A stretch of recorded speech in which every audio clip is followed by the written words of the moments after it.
नाज़रीन, 7 अक्टूबर 2023 मजलूम फलस्तीनी मुजाहमती तहरीक हमास की तरफ से इसराइल पर हमलों के चंद घंटों के बाद ही वजीर आजम नरेंद्र मोदी ने उसे दहशतगर्दाना हमला करार देते हुए इसराइल के साथ यकजहती का वाज़ेह तौर पर ऐलान किया, जो कि भारत की मशरिक़ वुस्ता पर पुरानी पॉलिसियों के बिल्कुल बरखिलाफ है। सफारती उमूर के माहिरीन और सियासी शुऊर रखने वाले लोगों ने वजीर आजम के इस फैसले पर तशवीश का इजहार किया है। आखिर ऐसा क्या हुआ कि मोदी हुकूमत ने मशरिक़ वुस्ता के हवाले से अपनी पुरानी पॉलिसी को यकसर नजरअंदाज कर दिया? माहिरीन का ख्याल है कि यह अचानक नहीं हुआ है, बल्कि भारत दहाइयों से धीरे धीरे इसराइल से कुर्बत बढ़ाता जा रहा था। अलबत्ता 2014 के बाद से मोदी के इख्तिदार में आने के बाद इसकी रफ्तार काफी तेज हो गई। गैर मुल्की और मशरिक़ वुस्ता के हालात पर नजर रखने वाले मशहूर सहाफी असद मिर्जा का कहना है कि ज्यादातर ममालिक आज अपने इक़्तिसादी फायदे को सामने रखते हैं, लिहाजा भारत ने भी इन्हीं फवाइद को मद्देनजर रखते हुए इसराइल के साथ अपनी कुर्बत को मजीद बढ़ा लिया। असद मिर्जा ने एक टीवी चैनल से इंटरव्यू करते हुए कहा कि इसराइल के साथ भारत के तिजारती और दिफाई ताल्लुकात मुसलसल बढ़ रहे हैं।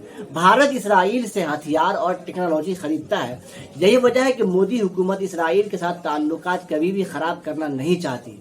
नाज़रीन, वाज़ेह हो कि 1971 और 1999 के इंडिया पाकिस्तान जंग के दौरान इसराइल ने भारत को हथियार, गोला बारूद और खुफिया मालूमात फराहम किया था, और 2017 के बाद से इसराइल भारत को हथियारों के सबसे बड़े सप्लायर्स में से एक है। और मोदी हुकूमत पर इसराइल से पेगासस नामी जासूसी सॉफ्टवेयर भी खरीदने का इल्जाम है, जबकि सरकार हमेशा इसका इनकार करती आ रही है। असद मिर्जा का ख्याल है कि मोदी हुकूमत का इसराइल की हिमायत के पीछे की एक सबसे बड़ी वजह यह भी है कि दोनों हुकूमतें मुस्लिम मुखालिफ ज़हनियत के हामिल है, और इस सिलसिले में दोनों हुकूमतों में काफी यकसानियत भी पाई जाती है, जिसका वाज़ेह सबूत सोशल मीडिया पर वायरल वीडियोस है, जहां हिंदुत्व ज़हन के हामिल लोग गजा में होने वाली मौतों पर खुशी व मसरत का इजहार कर रहे हैं।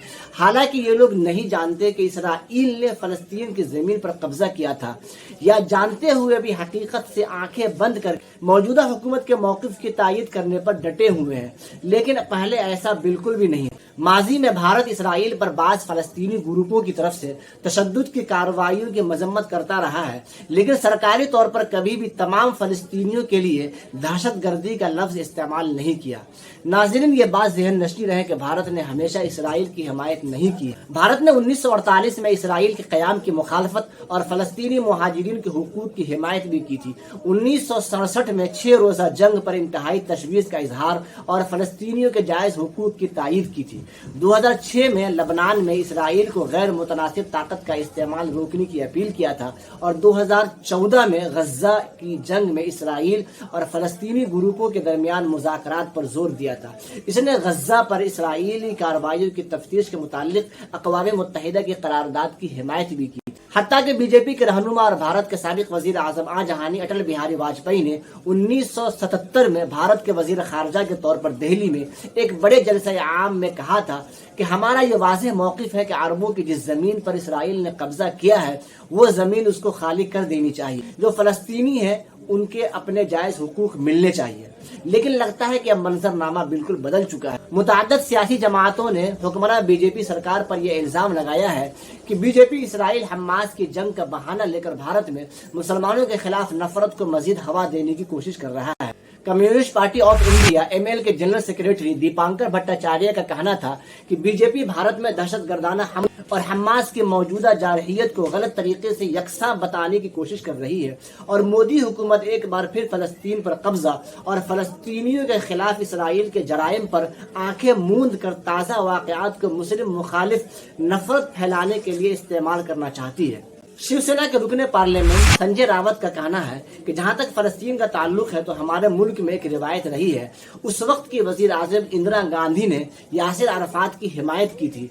रुकने पार्लियामेंट असदुद्दीन ओवैसी का कहना है कि भारत हमेशा फलस्तीन का हामी रहा है। इधर कांग्रेस पार्टी ने भी इसराइली जारहियत पर सख्त नुक्ताचीनी करते हुए एक अपने ऑफिशियल बयान में कहा है कि वो इसराइल के लोगों पर हमले की मजम्मत करती है, लेकिन हमेशा इस बात पर यकीन रखती है कि फलस्तीनी आवाम को इज्जत नफ्स, मुसावात और बाकायदा जिंदगी की जायज ख्वाहिशात को सिर्फ बातचीत और मुज़ाकरात के जरिए पूरा किया जा सकता है। اس لیے ہم دونوں حکومتوں سے آپسی مذاکرات کی اپیل کرتے ہیں۔ ناظرین، تو یہ تھی مختصر سی معلومات۔ یہ ویڈیو آپ کو کیسی لگی کمنٹ باکس میں اپنے خیالات کا اظہار ضرور کیجیے گا، اور ویڈیو کو لائک اور چینل کو سبسکرائب بھی کر لیجیے گا۔ ملتے ہیں بہت جلد ایک نئی اور معلوماتی ویڈیو کے ساتھ۔